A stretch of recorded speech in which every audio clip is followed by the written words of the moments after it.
المشاهدون الكرام، السلام عليكم ورحمة الله تعالى وبركاته. نشرة الأخبار من الفضائية الإريترية وفيها: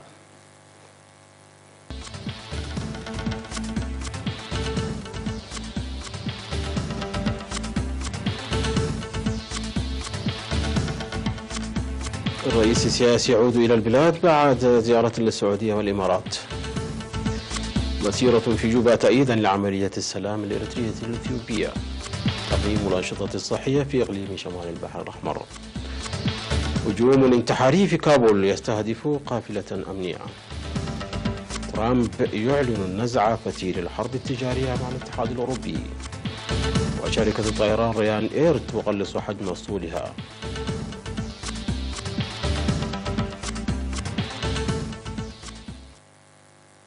أهلا بكم مشاهدينا. عاد إلى البلاد يوم أمس الأربعاء الرئيس سياس أفورقي بعد زيارة عمل ل3 أيام للمملكة العربية السعودية ودولة الإمارات العربية المتحدة منذ 23 من يوليو الجاري. وبحث الرئيس سياس أفورقي مع الملك سلمان بن عبد العزيز خلال زيارته للمملكة العربية السعودية التي استمرت ليوم واحد بموجب الدعوة الموجهة إليه من الملك سلمان بن عبد العزيز. بحث مع جلالته العلاقات الثنائية وتطورات المنطقة. أوضح الملك سلمان أن بلاده تهتم كثيرا بعلاقاتها مع إريتريا، وأشاد بالمبادرة الحكيمة والشجاعة التي اتخذها قادة إريتريا وإثيوبيا لإنهاء صفحة الحرب وفتح صفحة سلام جديدة.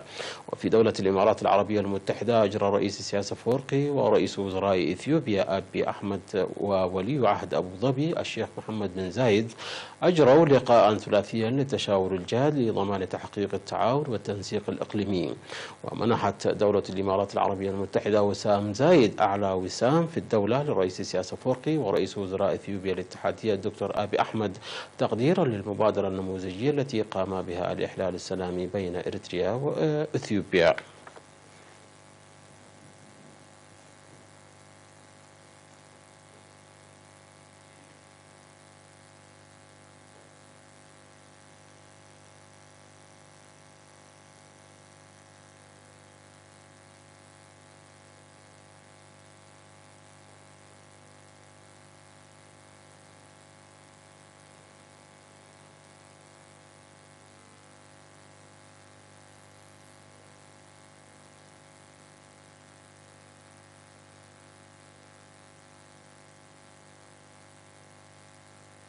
نظم الإريتريون والإثيوبيون المقيمون في جوبا بجمهورية جنوب السودان مسيرة سلمية يوم 22 من يوليو الجاري تأييدا لإعلان السلام والصداقة الموقع بين إريتريا وإثيوبيا في 9 من يوليو الجاري في أسمرا.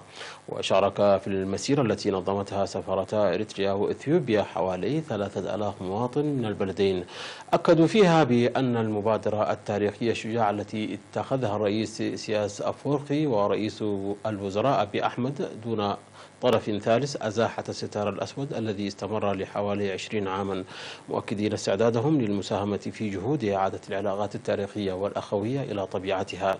وقال سفير إريتريا في جنوب السودان السيد يوهانس تخلي مكيل في الكلمة التي ألقاها إن اتفاق البلدين لتعويض الفرص المهدرة بالوئام والعمل والتعاون والتنمية يعتبر نموذجا للآخرين وهنأ شعبي إريتريا وإثيوبيا.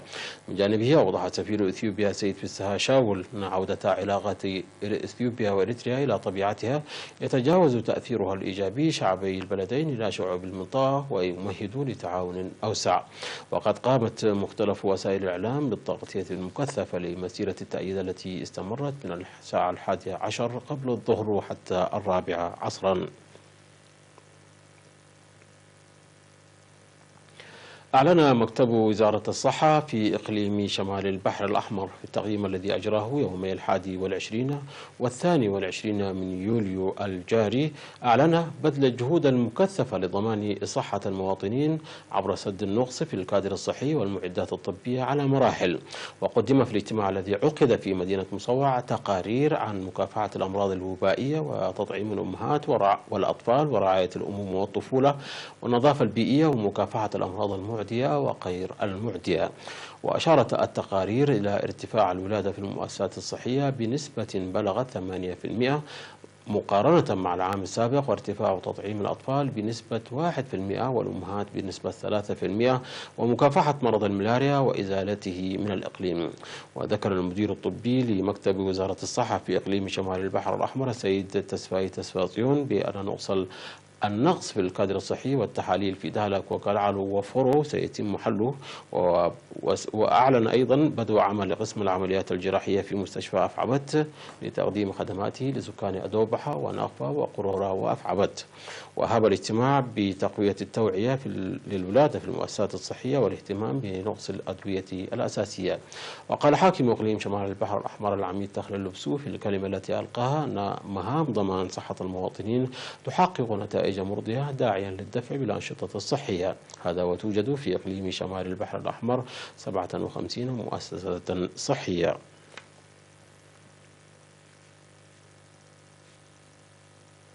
عقدت جمعية الإريتريين الأمريكيين مؤتمرها الرابع عشر في مدينة واشنطن تحت شعار هدفنا النهائي وطن مزدهر في جوار مستقر. وقدم القائم بأعمال السفارة الإريترية في واشنطن السيد برهان جبرهيوت توضيحا في السمينار الذي عقده حول تطورات عملية السلام ومؤشراتها المستقبلية ودور الجمعية في المساهمة في ازدهار الوطن. من جانبها أشارت مسؤولة الشؤون الجماهيرية والجاليات السيدة حدنة قلتا لأهمية التنظيم لضمان فعالية البرامج الموضوعة. وشارك في المؤتمر رئيسة الاتحاد الوطني للمرأة الإريترية السيدة تخا تسفا ميكيل، ورئيس الاتحاد الوطني لشباب وطلبة إريتريا السيد صالح أحمد دين، ومدير مركز الخرائط والمعلومات المهندس كريتاتشو مرهاتيون، ومسؤولين آخرين وعدد كبير من الشباب وأوليائهم.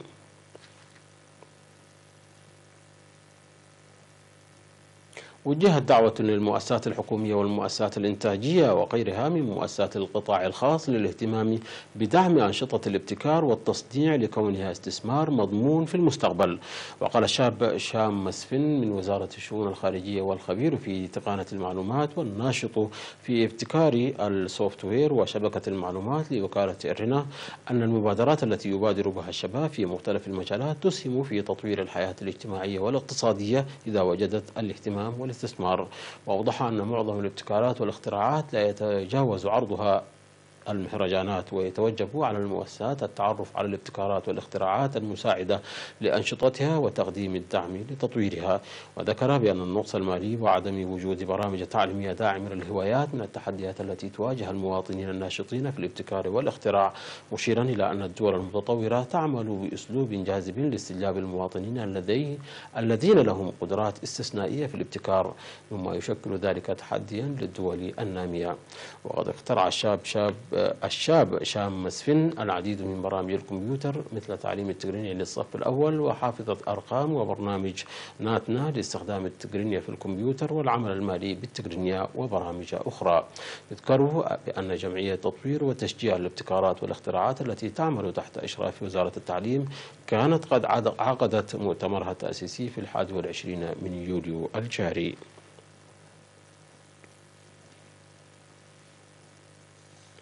أوضح الاجتماع التقييمي لبرامج التنمية في مديرية حقات بأن البرامج الموضوعة لهذه السنة تنفذ حسب الجدول الزمني وتحدث تغييرا إيجابيا في حياة السكان.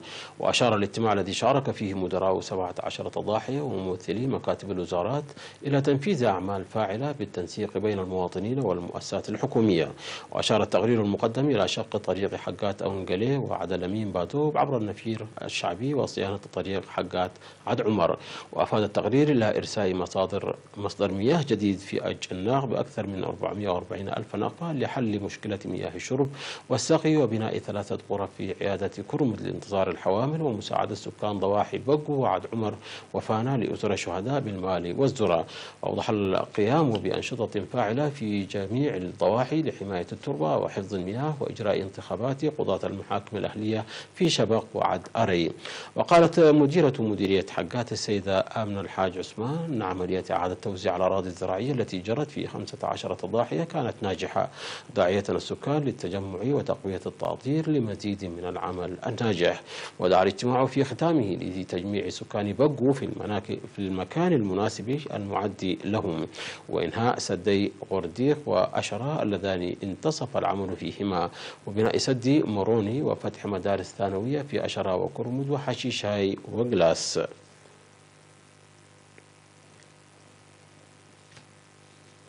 مشاهدينا، نشرتنا تتواصل من الفضائية الإريترية، ولكن بعد فاصل قصير فابقوا معنا.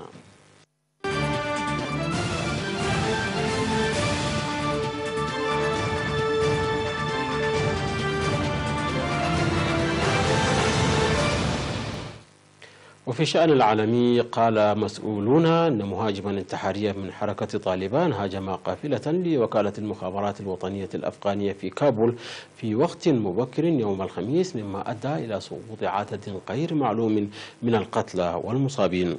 وقال المتحدث باسم شرطة كابول حشمت ستانكزاي إن الهجوم الذي أعلنت طالبان المسؤولية عنه وقع عندما استهدف الانتحاري القافلة في غرب المدينة، ولم يتضح على الفور عدد القتلى والمصابين أو ما إذا كانوا مدنيين أو من أفراد الأجهزة الأمنية.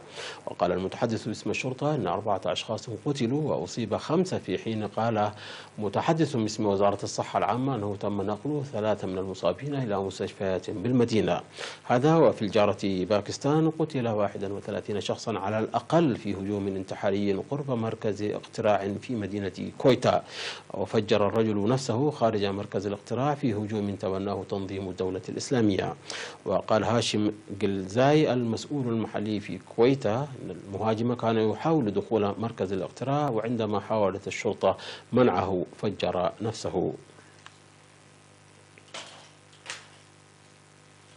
قال الرئيس الأمريكي دونالد ترامب أن الولايات المتحدة والاتحاد الأوروبي أطلقا محادثات تهدف إلى خفض الحواجز التجارية، بينما يتطلع المسؤولون في الجانبين إلى تفادي حرب تجارية. وأبلغ ترامب الصحفيين في البيت الأبيض بعد اجتماع مع رئيس المفوضية الأوروبية جان كلود يونكر أنهما اتفقا في محادثاتهما على العمل سويا نحو الوصول بالرسوم الجمركية والحواجز غير الرسوم الجمركية والدعم إلى الصفر في تجارة السلع الصناعية غير السيارات. وقال الرئيس الأمريكي أن المحادثات ستحل كلا من الرسوم الجمركية الكبيرة التي فرضتها الولايات المتحدة على واردات الصلب والألمنيوم من الاتحاد الأوروبي، والرسوم التي فرضتها أوروبا على بضائع أمريكية ردا على تلك الخطوة. وكان ترامب قد هدد بفرض رسوم جمركية بنسبة 25% على واردات السيارات، وهو تحرك قد يلحق ضرر شديد بشركات أوروبية لصناعة السيارات مثل BMW وفولكس واغن، وأيضا الشركات اليابانية والكورية الجنوبية.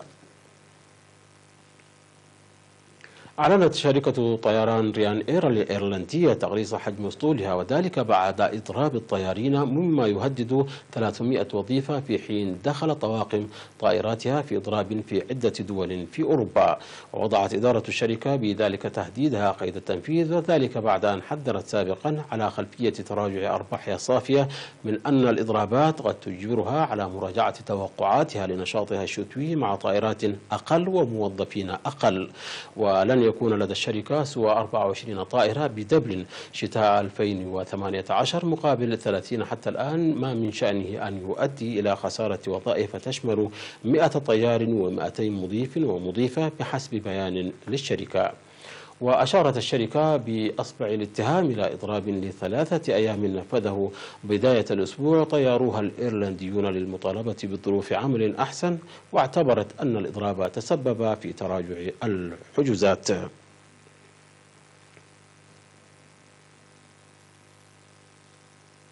عثر باحثون على أدلة على وجود مسطح للمياه السائلة على كوكب المريخ، وتقع ما يعتقد بأنها بحيرة أسفل القبعة الجليدية الجنوبية للكوكب الأحمر، وتبلغ مساحتها نحو 20 كيلومترا. وتوصلت أبحاث سابقة إلى أدلة تشير إلى تدفق مياه سائلة بصورة متقطعة على سطح الكوكب، لكن هذه أول أدلة على وجود مسطح مائي دائم على الكوكب في الوقت الحاضر. تظهر قيعان البحيرة التي تشبه تلك التي اكتشفتها مهمة كوريوزيني لوكالة الفضاء الأمريكية ناسا تظهر وجود المياه على سطح المريخ في الماضي، وعثر على الأدلة الجديدة باستخدام رادار يسمى مارسيس على متن مسبار مارس إكسبريس.